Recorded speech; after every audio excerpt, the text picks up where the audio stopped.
Again, thanks for joining this webinar. I ran through this the other day. It looked to be about 40 minutes my first time through, so I'll probably talk a little more quickly. So just for time's sake, engaging your time. Of course, if you need to drop off, we'll send you the recording.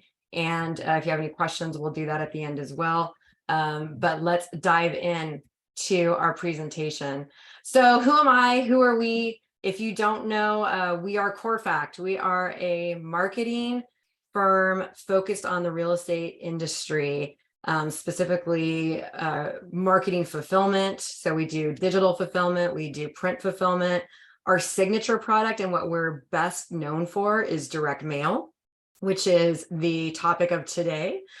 We've seen millions of direct mail orders. We've heard from you what works and what doesn't work. We've seen great success, and we've also heard some frustration.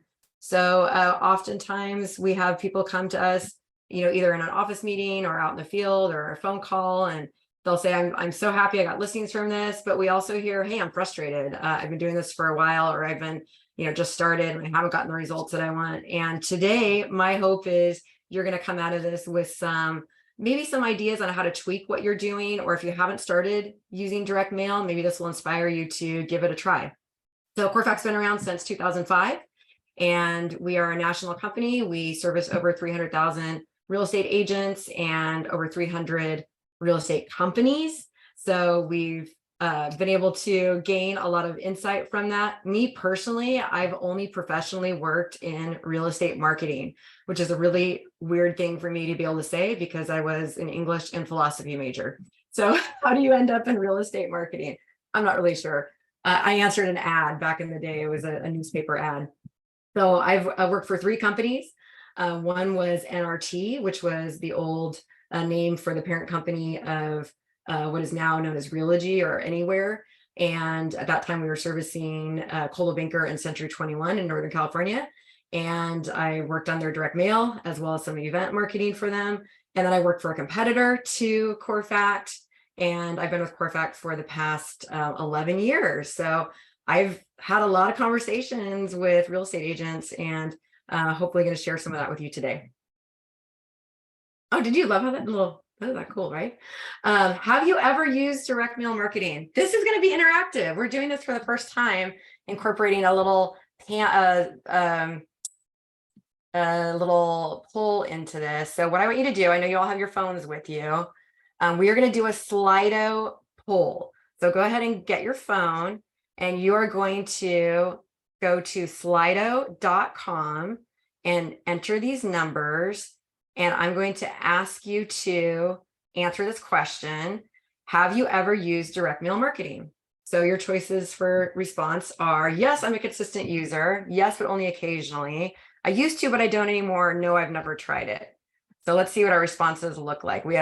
So far, we've gotten, you know what, does it say how many responses? This is the first time we're using this, so you're our guinea pig.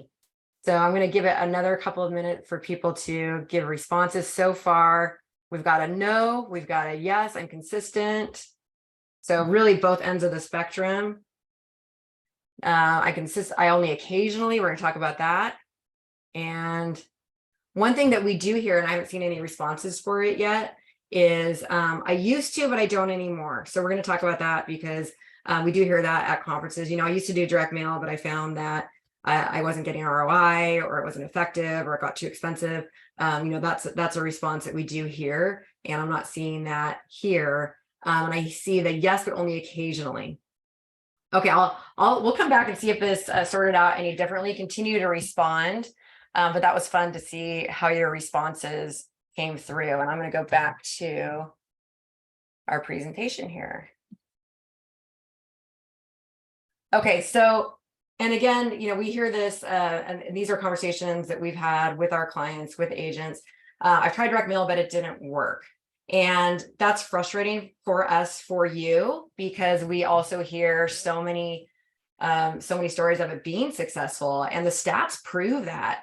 And these are stats from various sources that I cite at the end. So if you'd like to know the articles that these came out of, I did some research for this presentation. None of these sources are real estate specific. They're from different industries, more general type responses, but one of them said that direct mail, they're seeing a 2 to 4% response rate versus email, which is less than 1% response rate.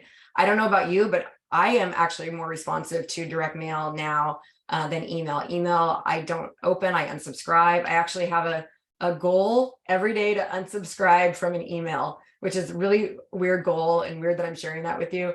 But that's like a personal goal I have, is every day hit one unsubscribe, because sometimes you become blind to the digital noise. But I'm trying to be proactive in keeping my email from not having 40 to 60 to 100 emails in my inbox.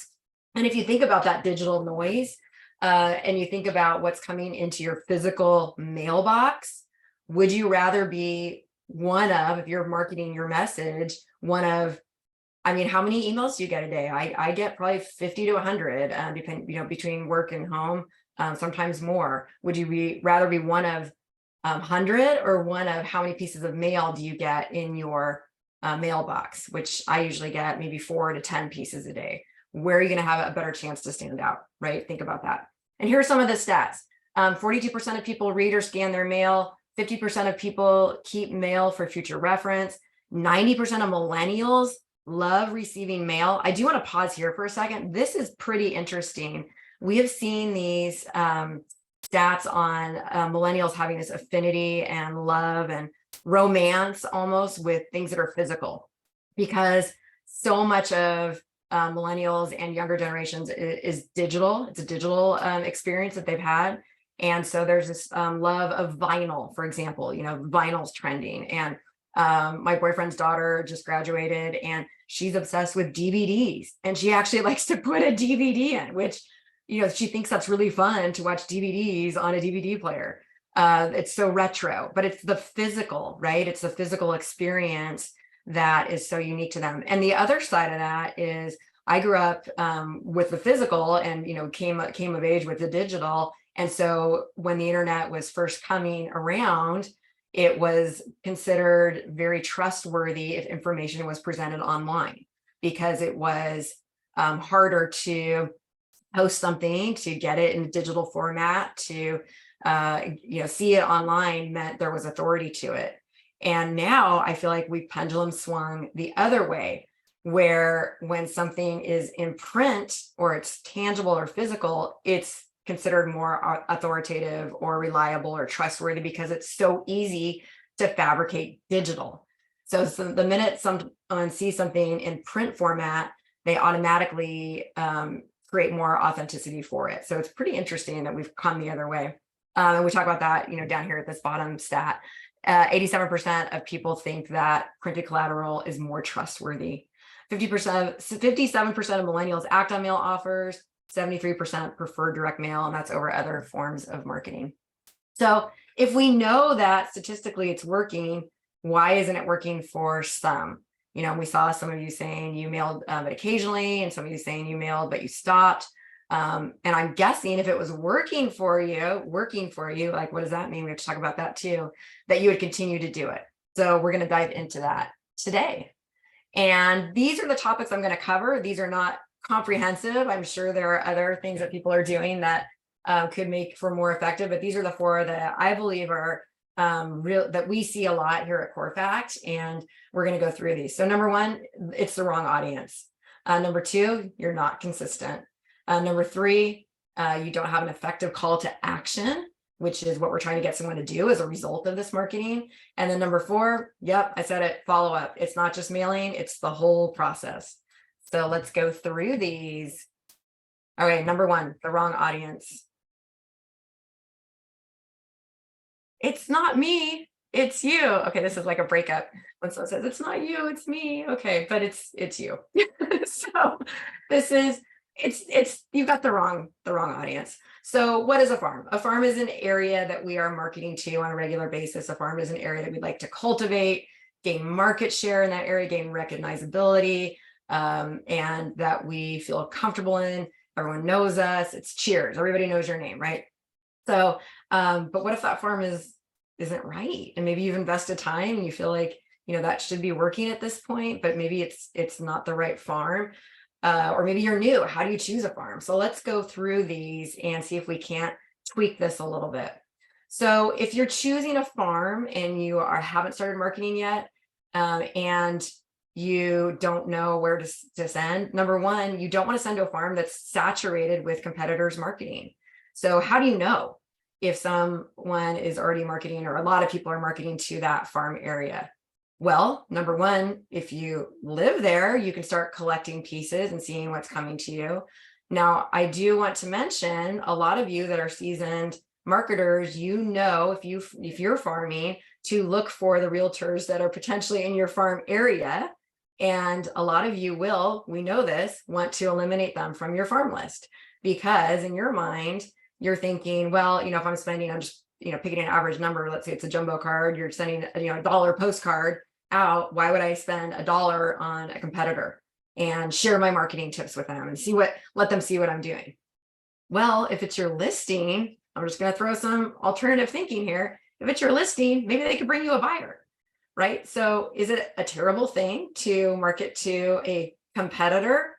I don't think so. What if they see your marketing and they decide to maybe partner with you on some deals, or they get inspired and they bring a buyer to your next open house? I don't always think it's throwaway money to send to your competition. That being said, you may not see all the realtors marketing that are coming in your neighborhood. So what can you do to understand? Do some market research.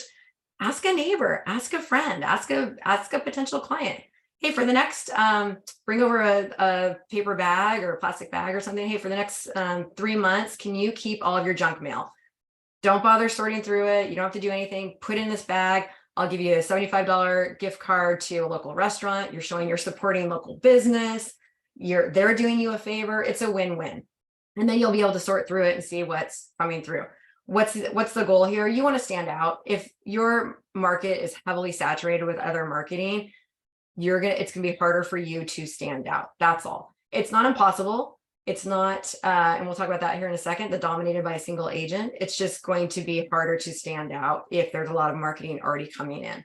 And then we want to look at market share. So when we say dominated, not just is the marketing going out, but what does the market share actually look like? So if we've got a single agent that has 20-30% of the listings going to that agent, that's going to be a much harder market to break into than a market where a farm area where you have agents that are potentially doing 5 to 10% of the listings, and it's spread across multiple agents. And why is that? Because that person's got an edge. They've got their, I don't want to say their claws in, that sounds bad, but you get what I'm saying. They really got a hold on that market. Again, not impossible, but it's going to take longer. So whereas maybe you would start making inroads in 12 months, let's say, if there wasn't domination by a single agent, that might take 2 to 3 years to really get some momentum going in an area that another agent has significant market share. So keep that in mind too. Turnover rate, right? That's always a good one. What does turnover rate mean?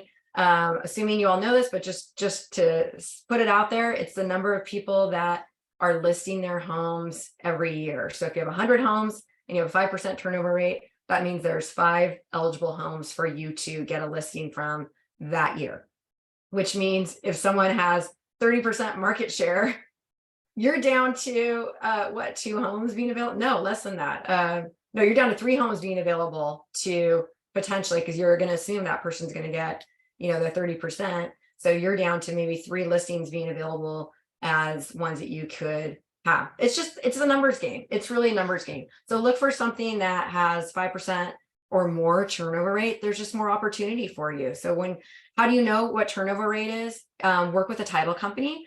Title company can help you look at a farm and get that access to that information. Tanya Spitzer is on here from my team. She actually works with Corpac, and she is our title partner coordinator. So she is the account manager for all of our title relationships. We work really well with a lot of title companies. So just want to point her out and say hi, Tanya. If you are joining us and you are in the title industry, definitely consider working with Tanya to get more information. Okay, outside your area of interest. So again, this is choosing a farm that you're going to be the most successful in. What would be something that's outside of your area of interest? Well, let's say you are marketing to a golfing community and it's all on the courses and everybody, there's a clubhouse and it's kind of built around golfing, but you hate golf. Okay. Anyone that you talk to in that area, maybe a potential buyer or a seller that really valued being, on hole 9 or whatever it is, they want to talk golf. I mean, you can fake it a little bit. And obviously, in sales, there's, a fake cheeriness, if you will, to some degree. But at the end of the day, people are going to be able to see through that. And it's going to not be as effective for you. So that's one example. But just think about, the area of interest. What's the stereotypical place to market? Where you live, right? Because you know it, you're there, you're familiar with it, you can speak to what's nearby, you can speak to the culture, the community, all those things. Now, that doesn't mean that you are limited to the area you live, and certainly you can target other areas, but just make sure they align with something that you can speak to. Low average equity value. Okay, this is another good one. What does that mean? It's just the amount of value between what's owed on the home and what the home could potentially sell for. And if there's not a lot of wiggle room in there, we're starting to see short sales coming again. It's going to be harder for the seller because there's not as much wiggle room. So if you're choosing between two areas and everything is the same, except one has a lower average equity value than the other, where are you going to get more sellers that are easier to work with? Obviously, the one with the more equity value. And then lastly, your messaging doesn't resonate. So what are you saying and who is your audience? So this could be something as simple as language. Does your community, are you speaking English, and does the community you're sending to speak English? That's a very simple question. Maybe it's a Korean community and you're sending out a message in Spanish. Well, they're not going to, you're not hitting your target audience. So just things like that. Age is another one. Are we talking about something that, you're targeting a senior community with messaging that's more for millennials? And again, this kind of runs into stereotypes, but just consider that who are you sending to and who's living in that area, and does your messaging work for them? So this was wrong audience, meaning can you improve the farm that you're sending to? Okay, mistake number 2, being inconsistent. And this was interesting because in that that poll that we did, and we'll go back to the poll here in a minute, I've got a couple more polls coming up. Many of you mentioned, yes, I do direct mail, but not consistently. And I think that's a mistake. There's actually 2 forms of being inconsistent that we're going to look at. Number 1 is branding. So we're going to look at that here. And then number 2, which we'll look at in a minute, is with your timing and your cadence. So number 1, branding. Now this is interesting because if you look at these 4 cards here, these 4 are all Corfac cards, and you'll find these on our site. But you could find these on, any marketing site, similar designs. Now, what's interesting about them is they look like they're all sent from different agents. The design's different, the feel's different, the font's different. Even this headshot, this is our Jessica Sellers iStock photo that we use. But if you look at, if we look at these 2 headshots, this is the same model. We've used her for a while, but she's got a haircut here, right? So she actually looks like a different person on that second photo because of the haircut. So the goal with marketing and continuing to marketing is building your brand, building recognizability, creating that trust and awareness so that when someone is ready to sell their home, buy a home, they've created a relationship with you, or feel like they have, or feel like they know you. How can they get to know you if you're inconsistent? So what do you think the best known brand in the world is? And think about what you think it might be. I use this example all the time because I think it's really interesting. It is Coca-Cola. Coca-Cola is the number 1 recognized brand in the world. I think maybe Apple's number 2 or something like that. But why do you think it's so recognized? Because we see the branding all the time. It's that little script. You can probably picture it. I'm not even showing it on the screen, and you know exactly what it looks like because it doesn't change, right? The Diet Coke one, we know what that one looks like. The Coca-Cola in the script, we know what that one looks like. If you're changing your branding and your colors, I mean, we've got orange, yellow, red, and this kind of sage color going on here. And they're all beautiful cards independently, but if you're changing the look and feel every time, you're not giving your client or prospect an opportunity to get to know you because you've changed every time. Here's a funny story. I had a agent I worked with at one point, and she had, I think it was like 10 headshots in her library, and it was her with a blazer, and it was like a blue blazer and a red blazer and a brown blazer, and she had all these headshots, and depending on the outside of the home or the design, she would use a different headshot depending on her marketing piece, which in theory was creative, but I think she was probably doing herself a disservice, because if she was turned slightly or had a different expression, or just even the color, sometimes people recognize you by your color, the color that you're wearing. If that changes every time, it's hard to build that consistency. So yes, we look at logo. Yes, we look at your headshot. Headshot is actually really important to have that consistency. Now, I'm not saying don't update your headshot or don't change it over time, but don't change it all the time, right? If you're going to change it and stick with it. We do have custom templates that you can use here at Corefax. So if you have a look and feel that it's not available just by default, we can add those. But how long does it take to build that recognition and to build that, to build that awareness? There's so many different theories and philosophies on that. One of them is the marketing rule of 7, which means it takes 7 impressions for someone to be able to recognize you. I mean, think about meeting people at parties, right? I don't know what your summer's like, but I have a daughter that just graduated, so we've been going to all these grad parties, and you see people, maybe you meet them at the first one and you kind of have overlapping, and then you see them again and you're like, oh, I think I recognize them because I saw them last week, but I don't remember their name. It might take up to 7 times before you can remember their name and how you know them, what their kids' names are and all that, right? And that's just people. That's people you're interacting with. It's even harder with a piece of paper that doesn't talk to you, right? So it's all through repetition that we're building that awareness. There's another thought that's called the marketing rule of 27, which is, it's supposed to be actually 2/3 of the time it's not seen, which is we get that digital fatigue or that marketing fatigue. So 2/3 of the time we don't even see the branding. We're not even aware of it. So you have to market 3 times more than you think you do. And this marketing rule, these are different resources that I mentioned, I found. But in this marketing rule of 27, the theory is you have to send something out 27 times before they're recognized. So when you are sending things out, just make sure that they look consistent, or it's almost like doing a second introduction.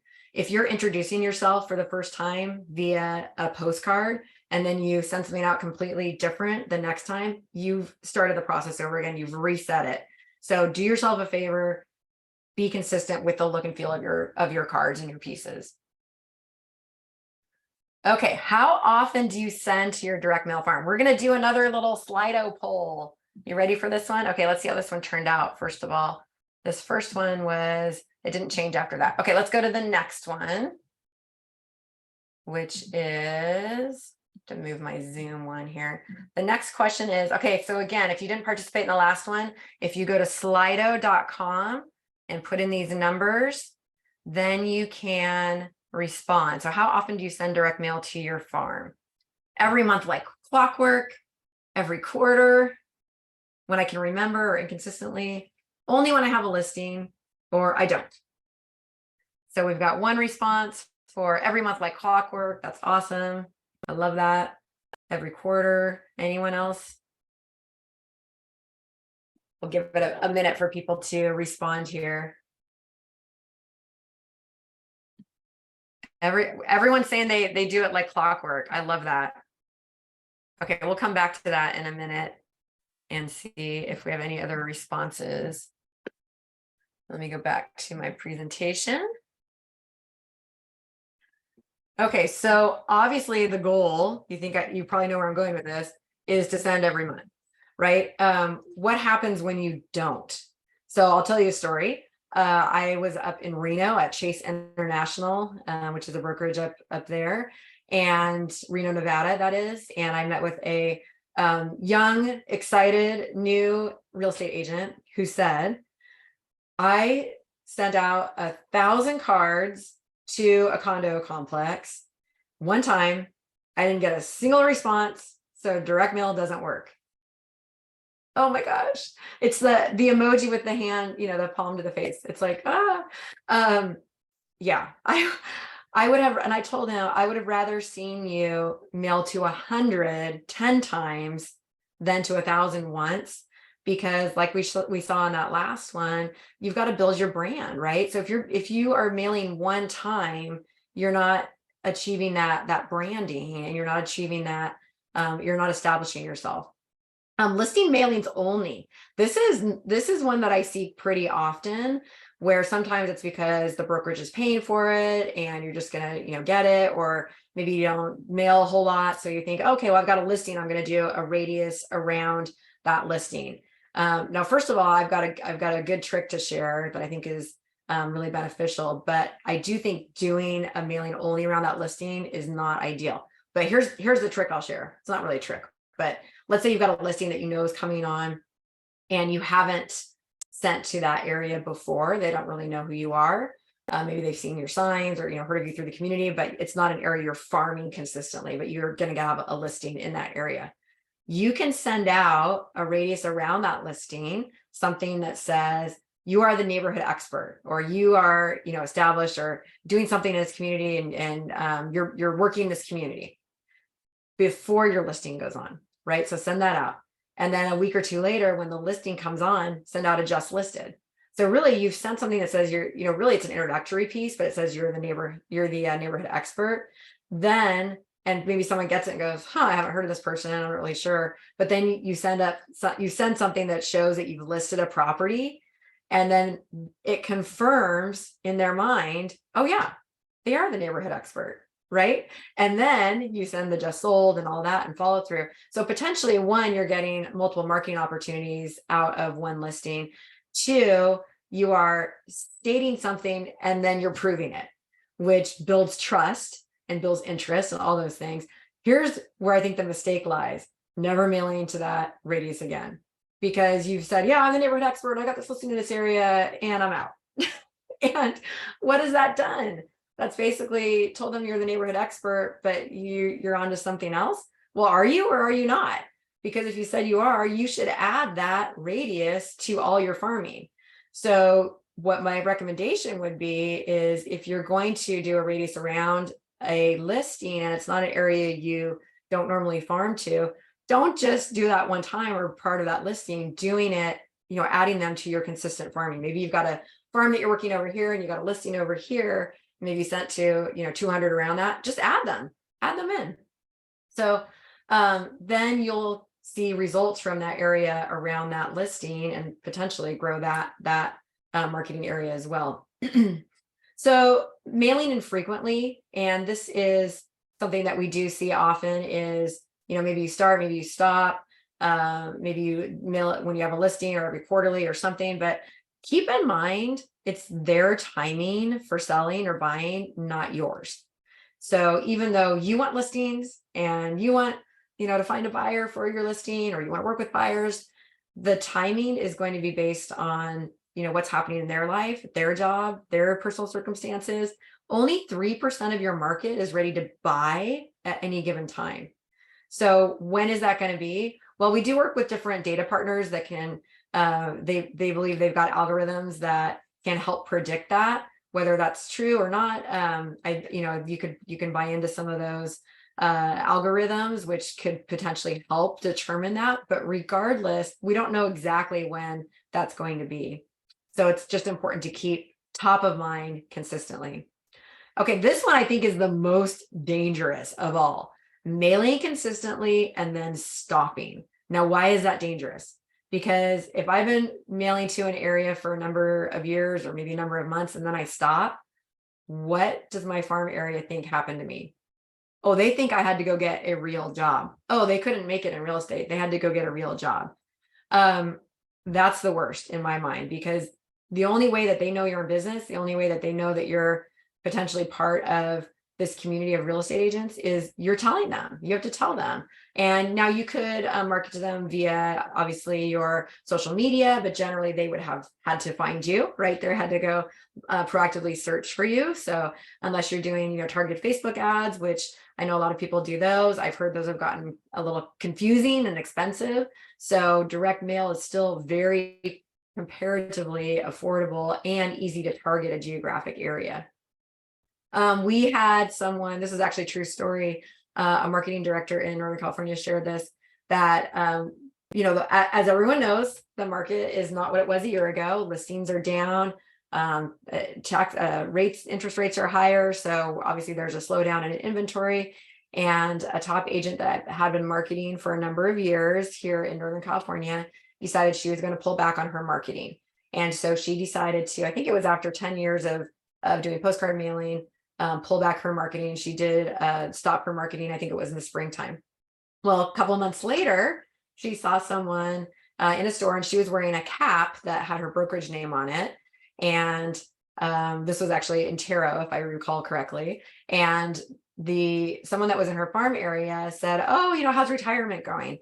I see the Intero hat, I loved, getting your postcards for years, but assuming you're retired." She said, "No, I'm not retired. Look, I still have my hat on." And the person in the farm area said, "Oh, I assumed you retired because I haven't been getting your cards anymore." That's the risk. That's the risk, people. Okay, let's move on. What is a good solution for both of those? Now, obviously, if you can manage your own cadence with your marketing and work with a team, or do this on your own and make sure your branding is consistent, that would be my recommendation. We actually have a program here at CoreFact called Elite, where we do both of those for you. So we create a custom brand for you and set it up with 12 months of content and set it to go automatically. So this is a solution. It's not the only way to do this. Obviously, you can self-do this, but this is a way that you can get it set up on your behalf and not have to worry about it. And we do have a lot of top agents that do take advantage of this because when the market gets busy or when personal things come into play, a lot of times it's challenging to remember to send out that marketing piece. And so this is one way to remember to have it in place, is to have an Elite campaign. If you're interested, we'll do a follow-up to this, but we would recommend having a consultation with someone on our Elite sales team, and they can see if this is right for you. Okay, mistake number 3, and we're on 3 of 4. How are we doing on timing? Okay, is having an ineffective call to action, or CTA. If you've ever heard it abbreviated, we say CTA. Well, what's the point of direct mail? It's branding for sure and awareness, but at the end of the day, we want them to do something. We want to know if they're seeing it. We want to know if this is working. The whole point of sending out this marketing is to be able to make improvements or make, have something come about in your business, right? So we want to see things happen in your business where this is increasing your listings or working with buyers or whatever side of the business you're working on. So my little quote here, what's the response rate? If someone said, like, these are conversations we have with our clients, how's your response rate? And they say, response rate? Well, it's a postcard. How would I have a response rate? Ooh, that's not good. We want to be able to track, because you need to be able to measure the effectiveness of anything you're spending money on. So I encourage you to have trackable measures in place for all of your marketing efforts. So we're talking about direct mail today, but if you're doing, social media and investing time in that or money in that, if you have a website, if you, pay for all those things, just be able to track the effectiveness of all of those. So the biggest mistake is not having a call to action at all. So this would be a postcard that you're sending out that just says, "Hey, I listed this house." Okay. What was the call to action? There's no call to action. We want to encourage them to do something. And maybe it's, visit my website to learn more, or, come to the open house or something, right? But if you just say something you did, we're not going to get any responses because you didn't ask them to respond. It's like sometimes, text messaging, you'll send something out and no one replies. And it's like, well, you didn't ask a question. You just told them, if there's a question or a request, then there's a response expected, right? But if you just say, Hey, I'm having people over tonight. Well, you didn't ask anyone to respond. Hey, I'm having people over tonight. Can you make it? Let me know. That's different, right? So just ask for a response. Number two is you have a CTA or call to action that is not trackable. So that might be go to my website. Well, are you checking your Google Analytics? Do you have access to that? Maybe you're sending them to a QR code outside of the Corfac QR code, which we'll talk about in a minute. But maybe you're sending them to, use a QR code, not sending them, but you have a QR code on your postcard that you don't have the ability to track. So it's, scan this QR code, but it's not trackable. That's not great either. How about a stale or overused call to action? So this might be, call me or email me for a free market evaluation. Or, do something really techy and it's an area that maybe isn't tech savvy. So both of those I think are not going to be very effective. And then this one is one that I actually see a lot with Corfac. Too many calls to action. So this is where, we get this a lot actually, where people will call customer service or they'll talk to us at an event or in a meeting and say, I'm just not getting the response rates that I was hoping to get. And we'll look at their cards and it will say on the front, I just listed this home. I can do the same for you. Call me to get a free market evaluation and then scan this QR code to get a free evaluation and then come to my open house this weekend and then go to my website. And there's like 4 things on there. Well, all of a sudden I'm a consumer. I don't even know where to go. One's on the front, one's on the back. I've got 2 on the front, 2 on the back. What are you telling them to do? Pick one call to action. What do we want them to do from this card? And that will likely have a higher response rate than telling them to do 4 different things. So which is the thing we want them to do from this, and can we track it? And then how did that measure? So Corfac has a built-in call to action that I'll just highlight if you're not familiar with it, which I think is super effective. And you don't have to use the Corfac call to action. I just happen to think that it answers all of these challenges. So again, if you have your phones with you, go ahead and grab them and you can actually scan this and experience the Corfac call to action. But we print a variable QR code on our postcards. And what do I mean by that? It is unique to the recipient. So when we send out a direct mail postcard, every QR code is uniquely printed for the address that it's going to. So when they scan it, they're actually seeing something that's unique for their home and we know who they are. So it becomes trackable, not just measurable, because measurable would show number of scans, but trackable in that we know exactly which address scanned that QR code. And then you'll get a text, an email, some kind of notification that lets you know that they've scanned. So that then you can go back and check the effectiveness of your direct mail campaigns. Again, this isn't the only effective call to action, but I think it's a really, really good one. All right, mistake number 4, not following up. Okay, so, and this is my little quote because people do say this to us. Well, I thought people were just going to call me and list their house after I did direct mail. I literally have had people say that to me. Okay, yes, that could happen in theory, but sometimes you have to nurture that response and build that relationship. Actually, most of the time you do. So no, when you send out direct mail, people aren't just going to call you and list their home. There's the follow-up process that goes through that. We look at some follow-up stats. Only 27% of leads ever get contacted. Almost 75% of the time, 3/4 of the time, people aren't getting followed up with. 44% of salespeople only follow up 1 time. We'll look at that here in a minute, why that is a big miss. So that's not good either. Let's look at this. How quickly should I follow up? So this is about not only when you get the lead and following up at all, but the timeliness of it. So if you're on vacation or you're out of town, you go, oh, I'll just, get back to them when I get back in town. Not that I'm encouraging working on weekends or during family time or anything like that, but this is key. Look at this. 78% of the time, according to LinkedIn, the first vendor, and this is, again, not real estate specific, this is generic information, but LinkedIn says the first vendor to reach out wins the sale. So if someone is going on to Zillow, on Redfin, and then scanning the QR code with you, whoever reaches out first, almost 80% of the time is going to get that listing. Kind of crazy, right? So hopefully that is encouraging you to reach out quickly. Indeed says 82% of consumers want a response in 10 minutes. So again, timeliness is really important here. And then how many times? Remember, only 44% or 44% of people follow up once.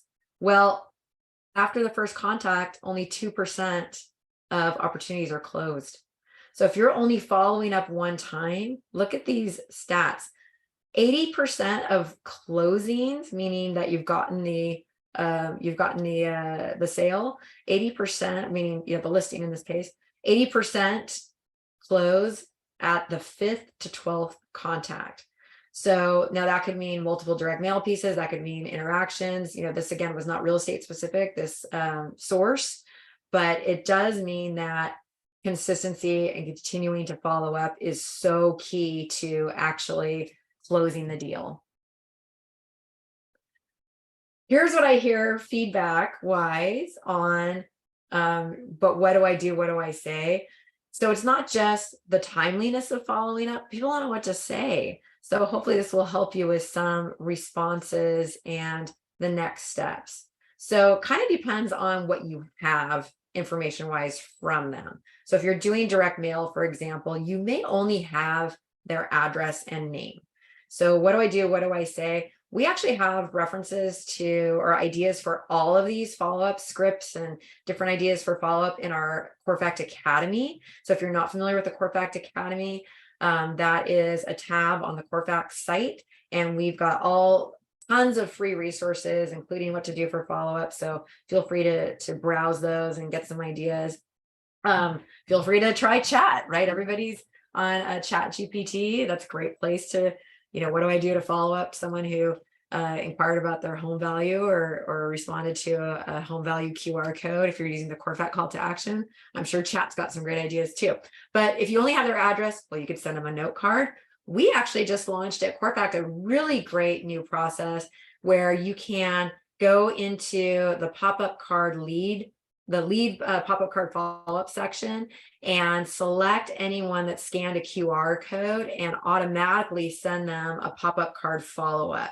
So you can do, usually our minimum to send is 25 pieces, but in this section, you can send to as few as one if you only want to send to one follow-up. But it's a great way to automate a follow-up to someone that's then scan that QR code.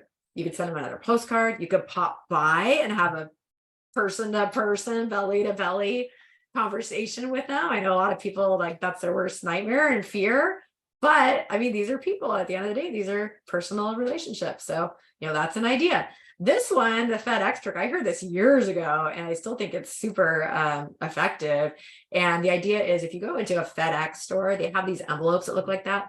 They're free. You can just go grab one. You don't have to talk to anyone. Just walk in, grab one, and walk out. They're free. And you could create a CMA for that address, leave it on the door.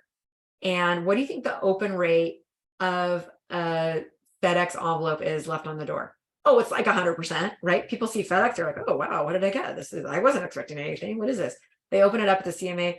What do you think the percentage is of people that would then reach out and say, hey, thanks for dropping that off. I wasn't expecting that. That was really nice that you did that. Or that if they don't reach out, that created a really big impression with them. I believe that would be a very strong impression you'd be creating. If you have their email, you could add them to an email campaign if you have an email campaign going, or send them a personal email. If you have their phone number, you could call them, obviously, or text them, which is a little more, holding back a little bit more. Slide dial. Now I've heard rumors that maybe slide dial isn't out there anymore, so I'm not sure. Don't quote me on this. But the idea with slide dial is it sends a message directly into their voicemail box, so you don't have to have a personal interaction with them. But that's another option where you're leaving a personal message, or you could do a group message, but then you're not actually talking with them. If they DM you, so this would be obviously social media. If they DM you, obviously just DM them back. And then what do you say? Well, we've got these Academy articles that I mentioned. Sometimes they're asking a question, so you can you could answer their question. Another good rule of thumb in sales is the person that asks the questions is driving the conversation. So if you're the person asking the questions, then you are going to be more in control of the way that conversation is going. So maybe, ask them if they're asking, what's my home worth? You could say, well, when would you like to sell? Or when can we meet? Answer a question with a question. You don't always have to respond to their question. And if you do answer a question, I would suggest continuing the conversation by asking another question. Okay, this is confession time. This is where you can choose to own up to what you are the most guilty of the 4 biggest direct mail mistakes that we've gone over today. And which one are you the most guilty of? Let me go to the next poll here. And again, if you didn't do this the last couple of times and you want to try this time, go ahead and join slido.com. You can do this from your phone, type in the codes. Okay, so I'm the most guilty of, and we don't see names, so we're not pointing any fingers, but not being consistent, not following up. Okay, so most people are not being consistent. Okay, I hope that by admitting and acknowledging what you're guilty of, that's the first step in making a change. So my hope for you coming out of this, and we'll wrap up here in a minute, but my hope for you coming out of this is that I have encouraged you on how to make some changes. You have some tangible ideas on how to make those changes, and that you are going to be more effective with your direct mail campaigns moving forward. So with that, I will conclude this presentation. I see I have a couple of chat messages, so I will stay on and answer those, but understand if you need to drop off. And I appreciate your time in joining me and look forward to connecting. I am Sierra@Corfac.com, and I welcome the opportunity if you'd like to chat with me directly at any time. Feel free to reach out. Otherwise, here is Elite@Corfac.com and customer service@Corfac.com if you'd like either of those departments. Have a great day, everyone. Okay, I'm going to open up the chat. Okay, what was the ideal number of time? What was the ideal number of times to send direct mail pieces? So there are different philosophies on this. The easy answer is once a month, right? So, and why is that? Just because it's consistent and it's a cadence that a lot of people can keep with from a budget and timing perspective. Now, there is another philosophy, which is if you are starting to work in a farm, you may want to saturate more to start and then back off. So we've done some campaigns, for example, where we send for every 2 weeks for the first 6 weeks, and then we back it down to once a month after that, after you're kind of creating that momentum and saturation. So there are just different philosophies on that. It also would be interesting to see what else is happening in your market. So are people also marketing about once a month? Most people that market, I have 2 or 3 people that market my residents, and they are all once a monthers. And I think that's pretty standard. Okay, Karina says, order that last week in time for this week's direct mailer. Order that I'm not sure if you're asking how long it takes to get a direct mail piece out. I think that's maybe the question. Karina is saying, okay, so I think pop-ups. Order that last week in time for this week's direct mailer. Pop-ups. I think you're asking the turnaround time, right, Karina? Is how long does it take? Yes. Okay. So pop-ups are going to take a little bit longer because they're actually assembled and glued. If you've seen our pop-up cards, I don't have one next to me, but they're really cool. It's like a kid's pop-up book. You open it and a piece of it actually sticks out. So as you're opening it, you've got a 3D piece that, whether it's, a home or a thank you or whatever the image is. But because of that, the production time takes a little bit longer. So I would allow, 2 to 4 days on producing those versus our standard postcards, which are more like 2 days. So, and then you've got the mailing time on top of that. So I think that's what you're asking. Mailing time. So standard mail is 5 to 15 business days, and first class mail is 2 to 5 business days. So you have a choice. We are mailing from Louisville, Kentucky, and from San Leandro, California. So those are the areas that we're mailing from. Obviously, the closer you are to one of those locations, the less time it's going to take to get there. Hope that helps. Oh, Karina says 100% FedEx idea works. Okay, have you tried that? I'd love to hear if you've tried that. I love that you've done that. Cool. Yes. Will Corfac create more Spanish mailers? So we had a Spanish section at one point. I'm not sure we've refreshed it recently. One thing you can do is you can create copy in Word and then just paste it into Corfac. So that's a really great editing tool, and that works for any language. So if you have different keyboards or different areas that you like to create content and then paste it into Corfac, that works. There's also Google Translator. So if you go into Google and you type something and you ask it to Google Translate, it's pretty good. So I use it with my Dutch relatives. I don't speak Dutch, but we use the translator, and it's pretty effective. I will say it doesn't seem like you're a native, but it's enough to be able to communicate if you wanted to use a Google Translator to create your content too. Okay, I think that was it for questions. So I want to thank everybody so much for attending. And again, I'm Sierra at Corfac. Feel free to reach out and we'll send you some of these resources in a follow-up, and have a great day. Bye, everyone.